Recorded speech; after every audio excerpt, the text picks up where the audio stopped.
people of the Salinas Valley, the taxpayers of California, and the state legislature deserve to know if the hospital has been acting ethically and appropriately. In May of 2011, the Joint Legislative Audit Committee granted the request by Assemblymember Luis Alejo to have the state auditor take a closer look at the inner workings of the Salinas Valley Memorial Healthcare System and the actions of its CEO and board.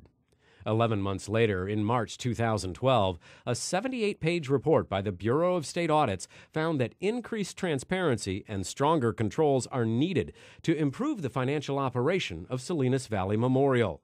Assemblymember Alejo talks about what motivated him to ask for the audit. The Salinas Valley Memorial Hospital came under national scrutiny when it was revealed that the outgoing president and CEO was leaving with the near $5 million supplemental pension and severance package upon his departure.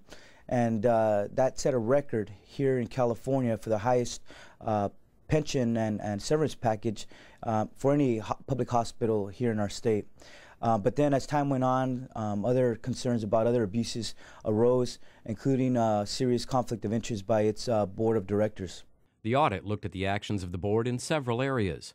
The Salinas Valley Memorial Hospital system came under scrutiny when the details of 9 executive pensions were revealed, particularly that of the former CEO, whose retirement and severance benefits totaled $4.9 million between 2008 and 2011, most of which were paid 2 years before he retired. When you see that people are making record supplemental pensions at a time when the hospital was laying off over 200 workers at the hospital, certainly raised questions with people all over the Salinas Valley and all over the Monterey Bay region, and people wanted their questions answered.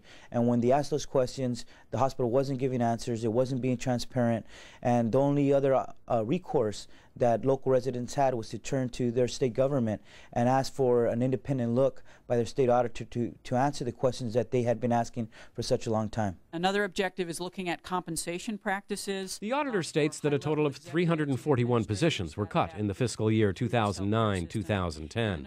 The investigation by the state auditors describes 11 times in which members of the board reported economic ties to vendors with which the healthcare system did business.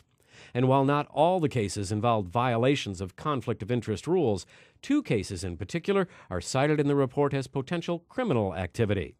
The hospital has said that the audit report irresponsibly alleges violations without a proper review of the law.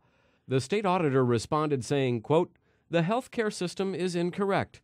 Our legal counsel thoroughly considered applicable laws and guidance from the California Attorney General's office in concluding not only that the healthcare system may have violated these laws, but that the potential violations were significant enough to warrant referral to the Monterey County District Attorney." The potential for criminal charge to be filed has now been forwarded by the state auditor to the Monterey County District Attorney's Office and also the Fair Political Practices Commission.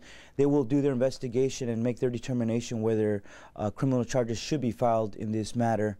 There's some serious allegations. It's rare for the state auditor to ever recommend this to be forwarded to the law enforcement officials, and they'll do their job, and we'll be awaiting to see what determination they make. This report was produced by the Speaker's Office of Member Services.